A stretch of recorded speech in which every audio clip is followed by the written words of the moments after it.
American democracy is a beautiful thing to watch, and the transition of power in America and in New York City is really a model and an example to the rest of the world as to how a people should govern themselves.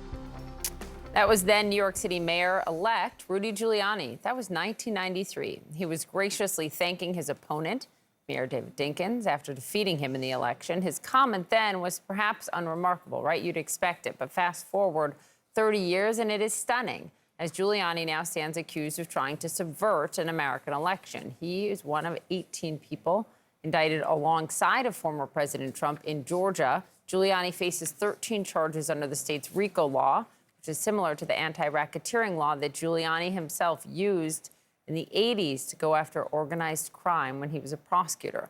Joining us now is Ken Friedman. He served as the spokesperson for Mayor Rudy Giuliani in 1993's mayoral campaign. He was also a consulting producer for the CNN original series Giuliani, What Happened to America's Mayor, which you can watch on CNN this Saturday at 8 p.m. Eastern. I was just thinking, welcome. Did you write those remarks that he just read in 93? No, those were his remarks. Those were but they matter. Spontaneous, and they mattered. And he was gracious he was gracious then, right? He was gracious in defeat in 89, and he was gracious in victory in 93 and in 97. What happened? He became less gracious, or ungracious, let's say, or uncivil, worse yet. You fast forward to his days working with Donald Trump, and you saw the transformation almost immediately. Trump has a way of corrupting people's souls, I think, and naming their strike price. And he figured it out with Rudy, and Rudy was desperate for continued access and power and relevance, certainly. And there's only one president at a time. So while he dismissed him when he was mayor, suddenly he was a golden goose to him, traveling the world really without portfolio, selling himself as a cybersecurity expert, and really providing no counsel or advice, both in the private sector or as a government liaison, if you will, unofficially. So, when is the documentary series, as we were talking about during the break, I've watched it. It's excellent, and it's fascinating to follow the arc because you forget so much from that 93 campaign, the whole kind of way up from his time as a U.S. attorney in the Southern District of New York.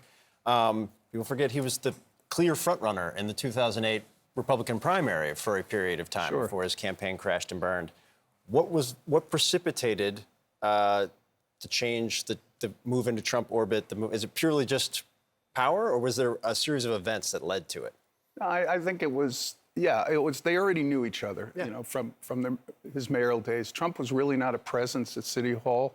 He got very few contracts, and he was sort of dismissed as sort of an outer borough developer, it's like the whole if you will. Relationship inverted, and then the relationship inverted, and I think Rudy decided, if I can't be the king, I'll be the kingmaker.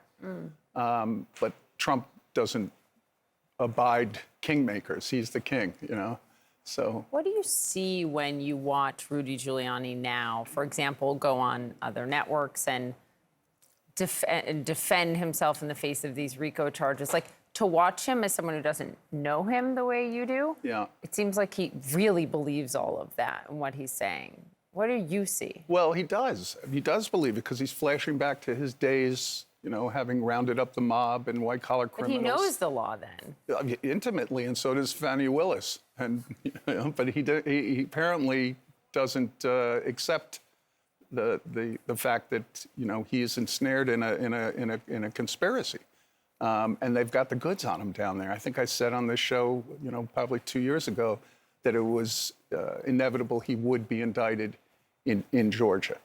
Right. I think the one question we've all had, particularly if you look at the financial straits, you look at the scale of kind of what he's facing on the legal side, is a plea deal or, turning for prosecutors something you think he would ever consider? Everybody considers it. Nobody goes to jail for someone else, except Michael Cohen and Alan Weisselberg, but they did short stints, right? And Trump apparently made it worth their while. I don't think Rudy will go to jail for Donald Trump, if that's what you're asking. That's what I'm asking. Yeah, no. What should we expect on Saturday night for people who haven't seen the series?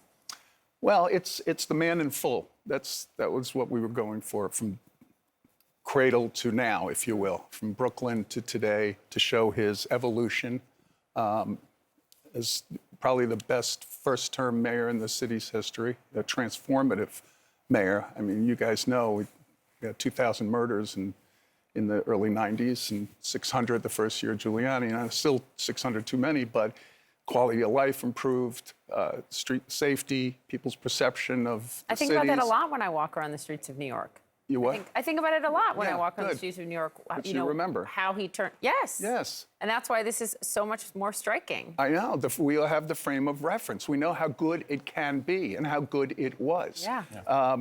Listen, we all evolve. Some of us for the better and some of us for the worse, And I'm told our personalities are formed at the age of 4, and after that, you got to really want to 4? modify them. 4 years old, yeah. Think No, about my kids are beyond that think now. it's I fair have to lost say- all hope. mine too. I think it is fair to say in Giuliani's case, there has been a modification. Ken, we really appreciate your time. Of course. Everybody definitely needs to watch on Saturday as well. Thank you so much.